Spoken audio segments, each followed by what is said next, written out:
You tell us about that balancing act, because I'm sure it was something. I love to hear stories like this. What balance? Like, I don't believe in work-life balance. I don't teach that. It comes up often because if you can imagine a corporation or even a director or founder, they talk about work-life balance all the time.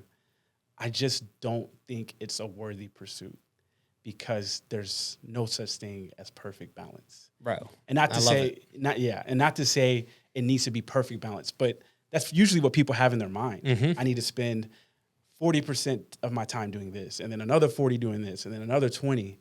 And it's seasonal. It changes. You know, what you're called to do in that moment, I say called, but what is going to be meaningful for you to do in that moment may look different today than it did last year or the year before. And so when you say balancing act in grad school, so I'm a dad of 2, married, recently sick kid. My 2-year-old has cancer. Oh my gosh. 1. So all this in grad school. There was no balance, man. Did you have kids while you were in? Yeah. So Okay. I had the first one right after I graduated undergrad. Okay, I thought you meant your 2-year-old now. Yeah, he has cancer now. But how old is he now? He's 2. Oh, he's okay. Oh, so this is all very recent. Very recent. Oh man, my timeline's way off. Okay, so this is all very recent. Graduation, very recent. Okay, I didn't realize that. I'm sorry. Okay, gotcha. It's cool. Yeah. So just trying to balance, when you're in grad school to be a therapist, you start seeing clients, like you start doing therapy and you have supervision. So let's say we do a session and we talk about, for 50 minutes, whatever we're going to talk about. Then afterwards, I have to go to my supervisor and talk to her about what we just talked about. So she can give me advice on what to do, this, and that. So, and a lot of that's unpaid.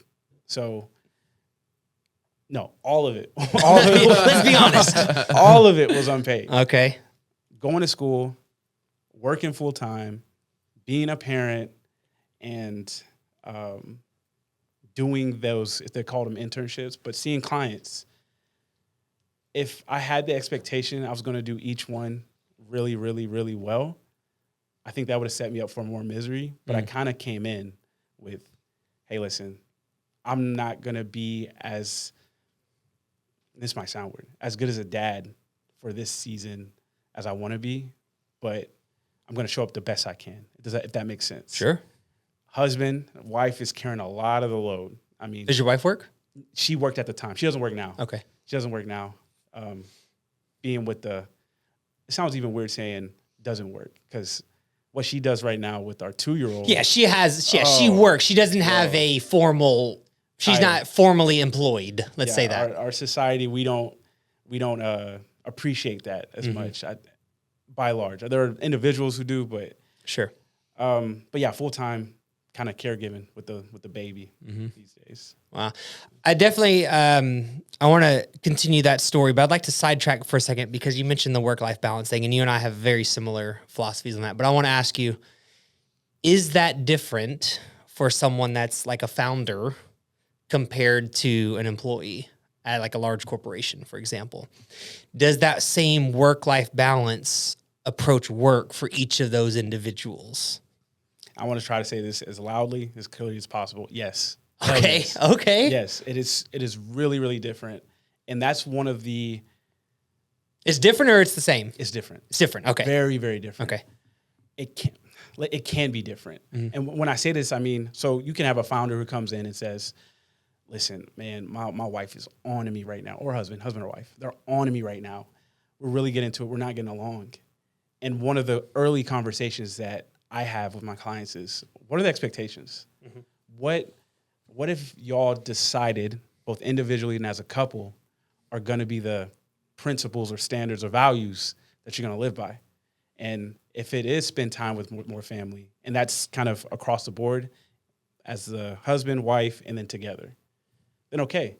But if you as a partner in this season, you gotta go in. You gotta put 80-hour weeks in at work and things like that. That is actually the expectation. And it needs to be more explicit, not implicit, because there are trade-offs. You won't be able to be there all the time. And right now, y'all operating off of the belief that you are. And it's a misalignment. So they're just not on the same page. 100%. So you're saying that in a founder position or a high level position, it's okay for this quote work-life balance to be out as long as it's communicated properly. Am I saying that right? Whether or not it's okay, I think it's Subjective, maybe. super subjective, but it is. It is going to be it is out of balance currently. And then as we talk about, your future goals, man, it sounds like you're going to spend a lot more time away from the family. So let's be clear on what the expectations are. Let's be clear on, you may value family.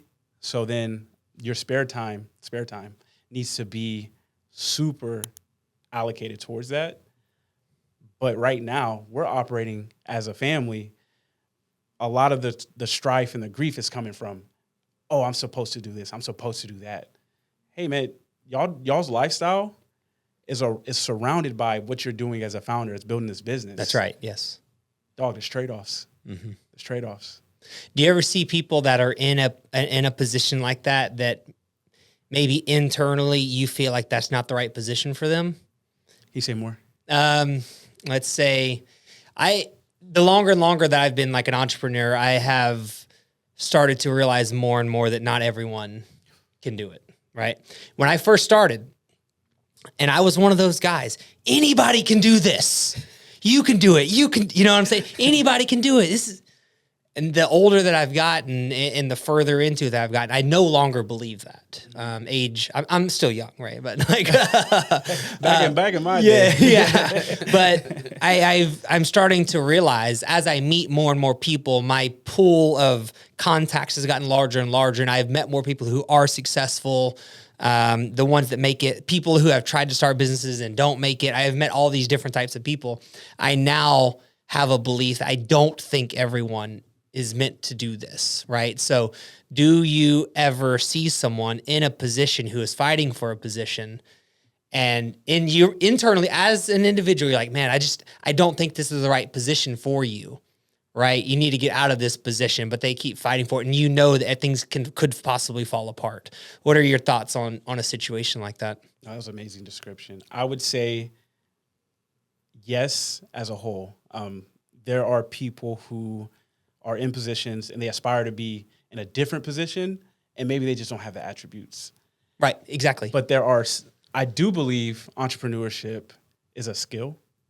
There are things in entrepreneurship like sales and finance and marketing that you can develop over time. And some people are more, just like the gym, some people are more genetically gifted towards those skills. But you can have somebody who works really hard, but you got to work really hard to try, like, that's the thing. Are you willing to overcome the skill deficits that you have by putting in more effort? And that's the part.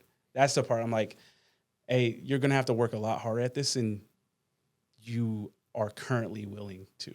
And that's where the misalignment is. Yeah. And when you give someone that advice, do you often see them follow through on that, or is it like a lot of the same stuff? I think a lot of the same stuff for a while, right? Because coming in to talk to me, let's say we've been working together for 4 weeks, but this has been your dream. Like, you've been aspiring to do this for forever. I'm not here to say whether or not you should or shouldn't. I'm just here to lay out the landscape of what it would look like, what you would have to do. And you honestly, know what you would have to do, if I'm going to be honest. And that's for whatever goal. If you put, I want to lose 100, let's say 50, 100, that's wild. And people do it, but that's wild. But I want to lose 50 pounds. Do the habits that you have today align with someone who's going to lose that weight? If you're honest in your heart of hearts, and if your answer is no, that's fine. What does it look like for somebody who does have those habits? Somebody who is going to put in the work to lose 50 pounds over time, in a healthy way, not binge it, not crash diet it. What does that look like? Okay, now you have this. You have where you are and what it's going to look like in the future. Are you willing to bridge that gap? Are you willing to acquire the habits to do that? And just laying it out like that, I find that to be very helpful for people. Yeah. And do you think that if someone answers no, should they take a step back, assess the situation, and maybe try to take a different direction with their whole life? That's a big question. With their whole life. Not their whole, you know what I mean? Yeah, this is a big decision. It is a big decision. Yeah, it could affect their whole life. I think initially the answer isn't it isn't yes. It's like, oh no, it isn't no. Like, oh no, I can't do it. I can't get there. I think you have to try. I'm a big, oh my gosh, I might almost change the company to like try it. Try shit.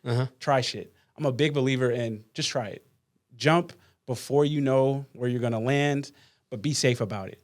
Like, I'm not asking you to jump off a 10-foot cliff. Like, maybe you could jump off of a 6-foot cliff, like a 6 inch, and then grow from there. So in that gap, you may not be where you want to be. And actually, that's probably where in that position, that is where you want to be, because that's called discomfort. You're only uncomfortable when you're trying to do something that you don't know if you're going to get. You don't know if you're going to reach it.